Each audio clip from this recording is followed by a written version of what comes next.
श्रीमद् भगवद गीता के इस पावन यात्रा में आपका स्वागत है। तो आइए बिना किसी विलंब के आरंभ करते हैं। अध्याय 1। अर्जुन विषाद योग। धृतराष्ट्र उवाच। धर्म क्षेत्रे कुरुक्षेत्रे संवेता युयुत्सवः मामकाः पांडवाश्चैव किम कुर्वत संजय। हे संजय, धर्म की भूमि कुरुक्षेत्र में एकत्रित हुए मेरे पुत्रों और पांडु पुत्रों ने क्या किया?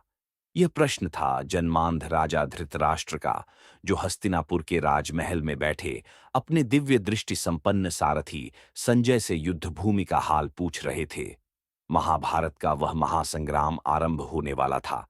दोनों पक्षों की विशाल सेनाएं कुरुक्षेत्र की रणभूमि में सज्ज खड़ी थीं। एक ओर थे कौरव, दुर्योधन के नेतृत्व में 101 भाइयों के साथ उनकी अपार सेना। दूसरी ओर थे पांडव, युधिष्ठिर, भीम, अर्जुन, नकुल और सहदेव, और उनके साथ थे समस्त धर्मपरायण राजा। दुर्योधन ने अपनी सेना का निरीक्षण करते हुए अपने गुरु द्रोणाचार्य के पास जाकर कहा, हे आचार्य, देखिए पांडवों की यह विशाल सेना। उसमें द्रुपद के महारथी पुत्र धृष्टद्युम्न हैं, अभिमन्यु हैं, द्रौपदी के 5 वीर पुत्र हैं और महावीर सात्यकी हैं। परंतु हमारी सेना भी कम नहीं। भीष्म पितामह, कर्ण, कृपाचार्य, अश्वत्थामा, सभी महारथी हमारे पक्ष में हैं। फिर भीष्म पितामह ने शंख फूंका। उसकी ध्वनि से आकाश गूंज उठा। उत्तर में श्री कृष्ण ने पांचजन्य शंख बजाया, अर्जुन ने देवदत्त और भीम ने पौंड्र शंख फूंका। उस ध्वनि से धरती और आकाश कांप उठे। कौरव पक्ष के हृदय दहल गए। तब महावीर अर्जुन ने श्री कृष्ण से कहा, हे अच्युत, मेरा रथ दोनों सेनाओं के बीच ले चलो, ताकि मैं देख सकूं कि इस युद्ध में मेरे विपक्ष में कौन कौन खड़े हैं। श्री कृष्ण ने रथ को दोनों सेनाओं के बीच में ले जाकर खड़ा कर दिया, और तब अर्जुन ने देखा, दोनों सेनाओं में उनके पितामह भीष्म खड़े थे, द्रोणाचार्य थे, कृपाचार्य थे। वहां उनके चाचा, मामा, पुत्र, पौत्र, मित्र, गुरुजन सब अपने अपने पक्षों में खड़े थे। ये देखकर अर्जुन का मन विचलित हो गया। करुणा से उनका हृदय भर आया। वे बोले, हे कृष्ण, इन स्वजनों को सामने देखकर मेरे अंग शिथिल हो रहे हैं, मुख सूख रहा है, शरीर कांप रहा है, रोंगटे खड़े हो रहे हैं।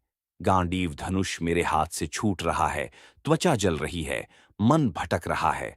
अर्जुन ने कहा, हे केशव, मैं इन गुरुजनों, पितामहों और पुत्रों को मारकर राज्य नहीं चाहता।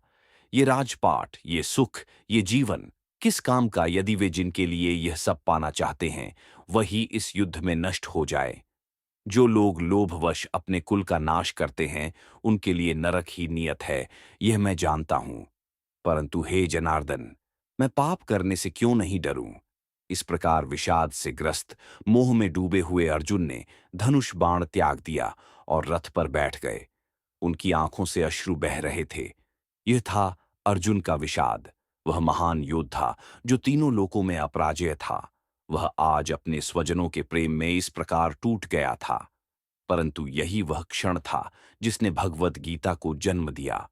अर्जुन के मोह और विषाद से ही भगवान श्री कृष्ण के उपदेश का द्वार खुला, और संसार को मिला वह अमर ज्ञान, जो आज भी उतना ही प्रासंगिक है जितना उस दिन कुरुक्षेत्र में था।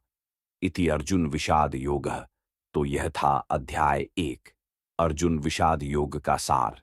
इस अध्याय में हमने जाना कि किस प्रकार मोह और करुणा ने महावीर अर्जुन को युद्ध से विमुख कर दिया था। अगले अध्याय में भगवान श्री कृष्ण अर्जुन के मोह का निवारण करते हुए उन्हें ज्ञान का प्रथम सोपान सिखाएंगे। अध्याय 2 के लिए अगला वीडियो अवश्य देखें। तब तक के लिए जय श्री कृष्ण। तो इस प्रकार यहां अध्याय 1 का समापन होता है। अब आप अध्याय 2 के लिए अगला वीडियो देखें।